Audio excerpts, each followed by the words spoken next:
Rayman 3 Hoodlum Havoc is one of the most annoying games I've ever played. Maybe if I were an adolescent who'd been raised on Minions and Rabbids, I could find some entertainment here, but I'm a nearly 40-year-old skeleton, and let me tell ya, this game straight pissed me off with how unfun, unfunny, and unfucking tolerable it is. Oh my god, what is going on here? You've seen why Rayman 3 was madder. Now you're gonna see why Rayman 3 made me madder.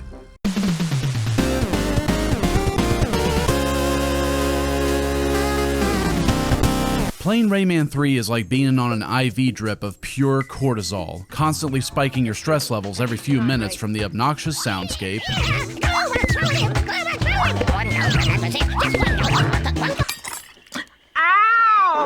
wrestling with the Lakitu in a tornado camera, or being locked into combat scenarios that, quite frankly, I don't think are very fun. Oh, the marketing didn't mention anything about that, but it did insinuate Rayman has an enormous confusingly horny indeed. Look, I know there are people out there that like this game, and I just want you to know, I'm not here to attack your character for liking something. You do you. Nobody likes everything, alright? And boy, I sure don't like Rayman 3.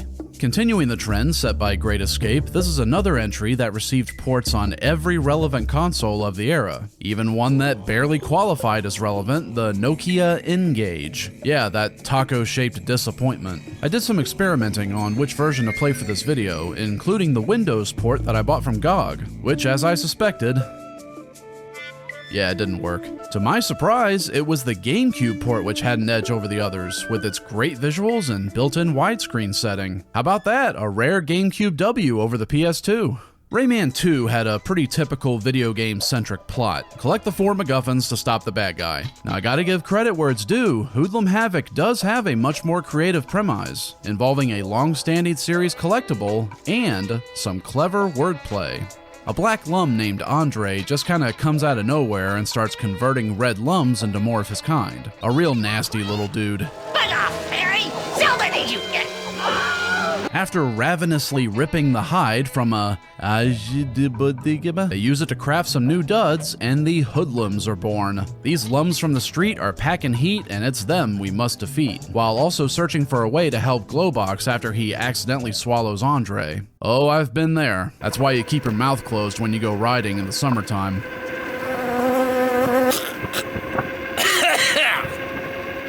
If you know me, then you know I'm not the biggest fan of Murphy. Well, I am shocked that nobody warned me about him in this game. How's it hanging, Wiener Dog? What's up with you? Ever played a video game before?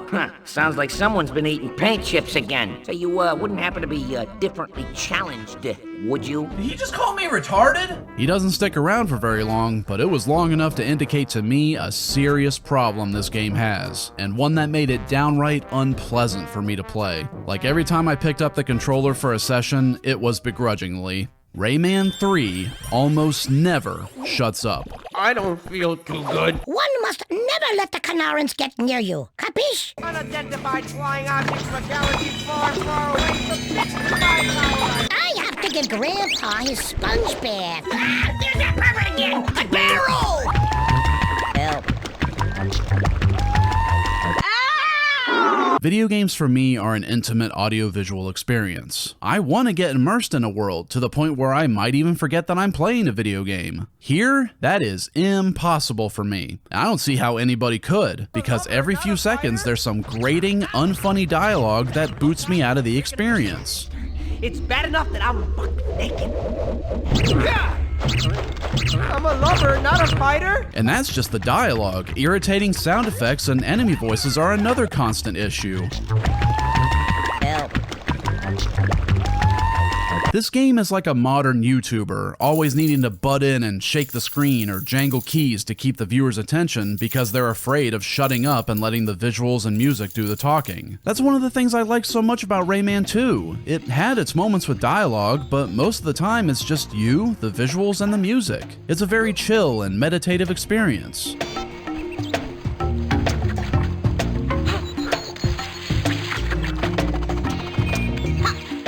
Rayman 3 is the other side of the spectrum. It's a child hopped up on Mountain Dew and autism.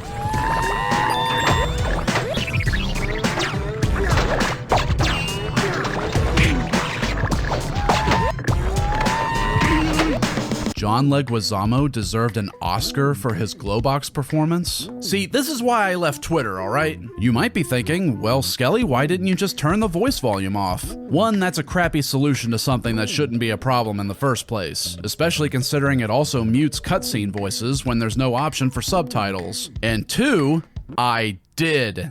After 5 hours of listening to Leguizamo say the stupidest shit I've ever heard in my life, Hi, pretty turtle. Can I come inside your house? Oh, why not? Are you busy vacuuming? not to mention screaming. Oh god, the screaming!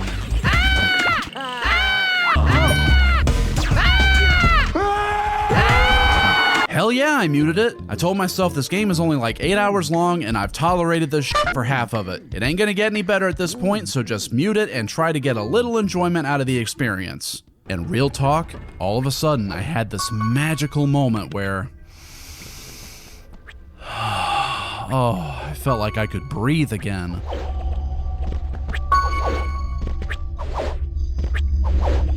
Until the game started butt-fucking me in the ears with obnoxious enemy sounds that aren't muted for some reason. You can't make sound design this consistently annoying by accident.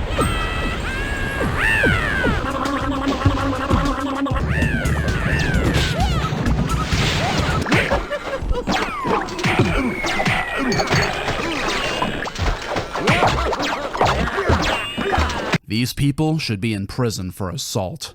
Now, on the rare occasion the game decided to chill out and stop accosting me, I would catch glimpses of the kind of vibes that Rayman 2 had down pat. The Land of the Living Dead starts with a traumatic experience, but after that, it stays pretty chill for a bit. You get that nice ambiance of the rain and a dude on his bass having a little jam sesh.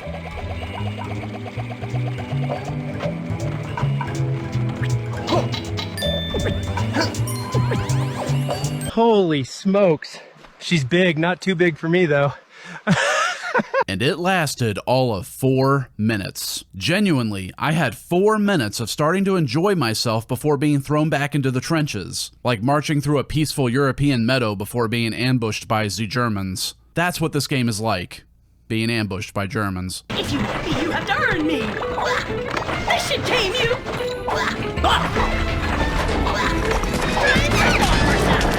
I could go on. I have so many recorded examples of nebulous dialogue just for the sake of noise. Like you rescue a teensy and they say, I gotta go feed my anteater. Just random shit that isn't funny, doesn't mean anything, and contributes nothing but a headache. When you're telling these little stories, here's a good idea.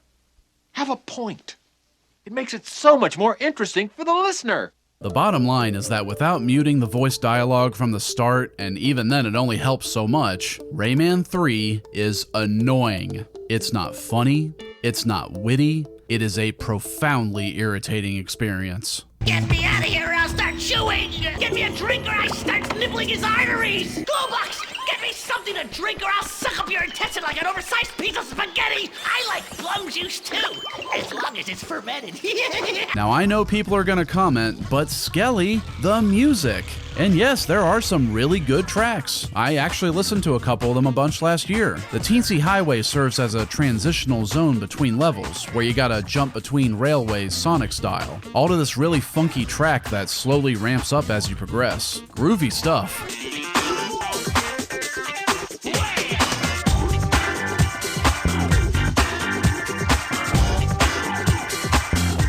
That hoodoo sorcerer though, worst thing about this track is not getting to enjoy it for very long, since the titular enemy that it plays for is pretty easy to deal with. At least you get to listen to it during the credits, if you can make it that far.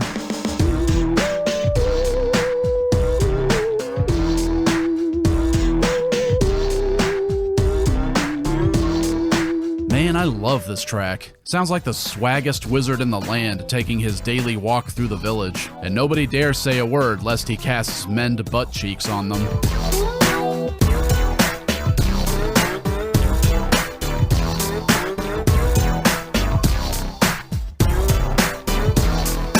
Land of the Living Dead, Summit Beyond the Clouds, and The Fairy Council are some other notable tracks. They're segmented in the same style as Rayman 2's OST, but this YouTube channel mixes them in a way that's good for easy listening, so check that out. But honestly, beyond these, I found the soundtrack at best forgettable and at worst a mistake. Like this part where you have to slowly carry an egg to a switch, but ghosts keep showing up and causing the music to alternate between the first few seconds of 2 tracks.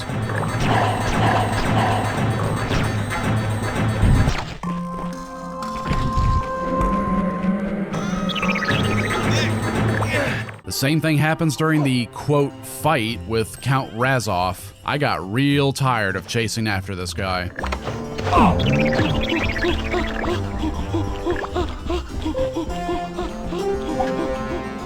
Combat was never a main focus of the series until Rayman 3. Here, the pitiful little hand toss from the first game has been combined with 2 spammy blue projectiles, with a little added DNA from Wanted.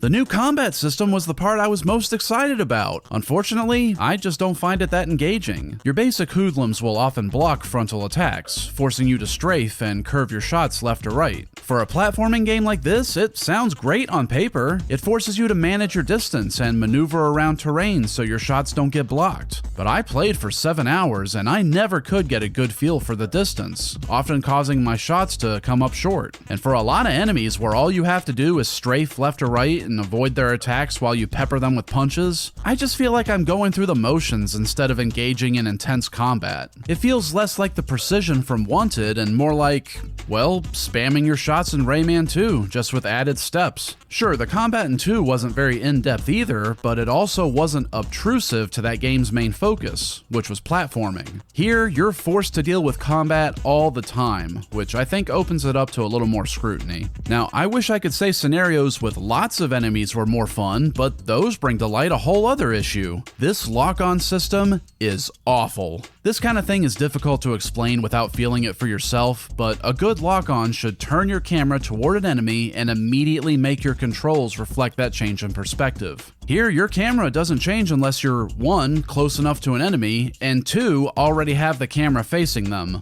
And just like with your shots, the range is finicky as all hell, meaning I would try locking on and throwing hands only to realize I was too far away and had to wait to reload. Toss Rayman in a small room with 3 enemies and it is a straight clusterfuck.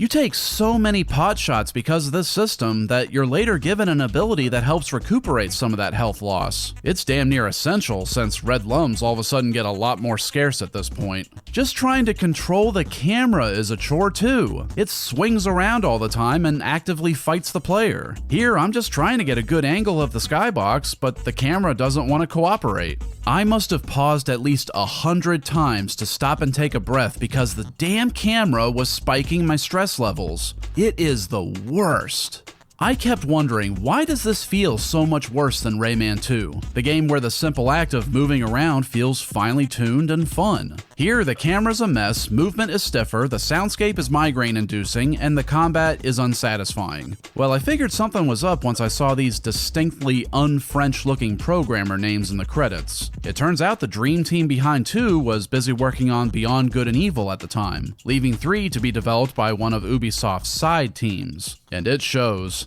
Rayman 2 technically does less, but I still think it's the better game by a mile. Now it's time for the segment where I let loose and talk about everything that annoyed me. Because I earned it. Every breakable box requiring a charged punch to open for no reason at all, not being able to run while carrying something. You think they would have learned from the PS2 port of Rayman 2. Glowbox. You slimy caterpillar, come on, give me a big wet kiss. Uncle Glowbox's lips are chapped. The lingering effects from picking up gems would blind me on some occasions. This stompy boss that never stops going, "Come on!" Yeah.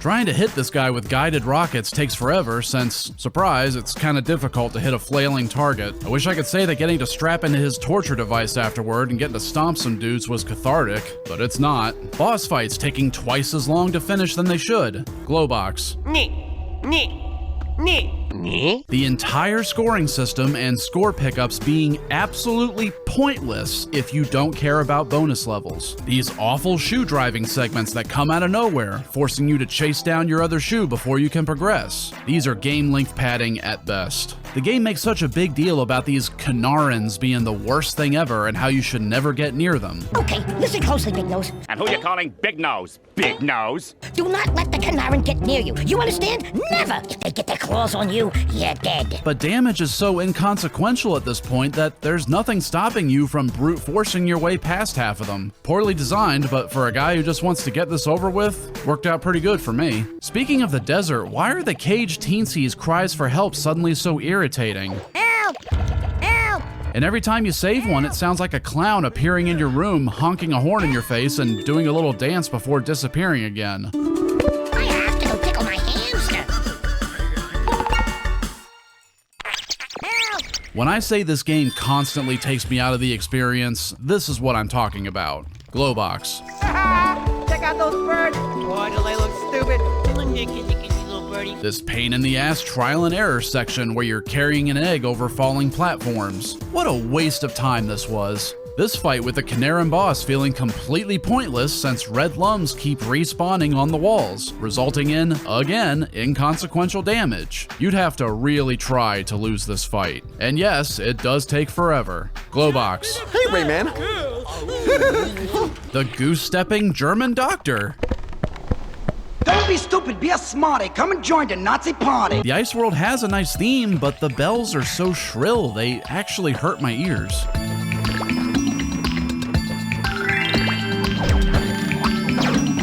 This boss, where you have to get in a rhythm with your punches to fill up a meter multiple times, nearly made me quit. If this rising lava section had been properly tested, the lava would move at a consistent, steady rate. Instead, it rises in these really awkward-looking spurts as you move, and falling into it is janky as hell. The Canaran leader being made the main antagonist halfway through the game just feels weak. Like, imagine playing Devil May Cry 3 and instead of Virgil as the final boss, you got Beowulf instead. Why are enemies with power-up cans marked with a $sign? The concept of money doesn't even exist in this world. The Tower of Leptis is a rare occasion when you get to play for a while without Glowbox pestering you, but don't worry, he makes up for lost time by never shutting the hell up during a turret section. And I can't make out half the stuff he says.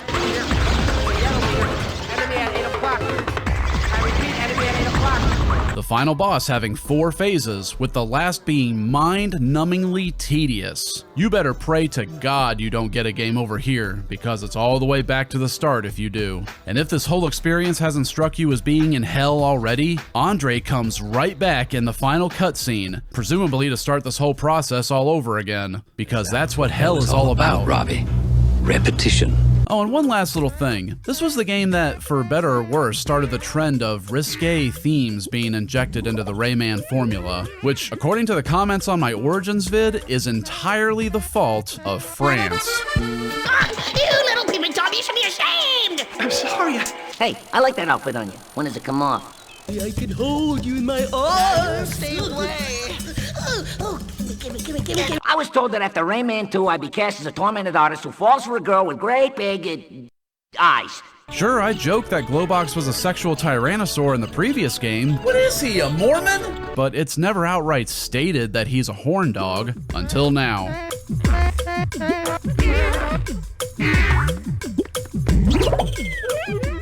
I'm honestly surprised the disc isn't Glowbox goatseeing the player. Rayman 3 feels like the designers lost confidence in their vision for a fairy tale world from the previous games, and instead just threw whatever insanity they felt like at the wall to see what sticks. The result is one messy wall. Like, sure, let's have 3 teensy doctors and an all-white dreamscape that's completely detached thematically from the level that preceded it. Also, one of them is a stoner. Dude, still in bed? Well, must have been a late night. Just kidding. Why wouldn't Rayman doing this thing from the first game turn black lums into red? The sky's the limit when you're putting whatever you want in your game. Let's make the Tornado Fist upgrade also shrink down enemies. Like, sure, it's crazy person logic, but sure. I love the teensy highway and all, but why is it disco?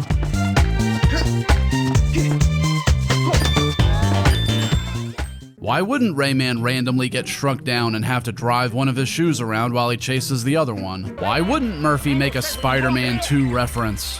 Hey, if I were you, I'd call it quits and head straight for the Spider-Man 2 auditions. It's just, you see what I mean that this game is a hodgepodge of ideas and themes that make no sense? The never-ending tsunami of bad jokes, fourth wall breaks, and juvenile dialogue clashes with the beautifully designed and intriguing world. It's like if Cat in the Hat showed up in the movie Legend, or Lord of the Rings being infected with minions. I think it's a real shame that this game went in the direction it did, because underneath it all, I can see it could have been something really special. Instead, it's just stupid. Please, who's responsible for this garbage? I had a few ground rules when I started this channel, and the most important was to always keep it real. So in case you guys think that I've just been putting on a performance this whole time because people love watching a game get ripped apart, let me take a moment to keep it as down to earth and blunt with you as I can. I hated this game. It nearly made me quit early, and I haven't done that since Digimon World 3. I had almost zero fun playing it, and I will not be touching it again after this video.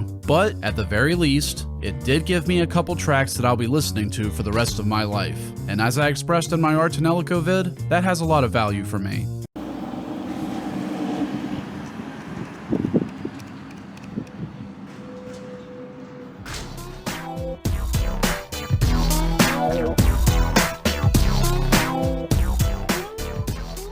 So that's my Rayman video for 2026. We're done with the series for a while, right?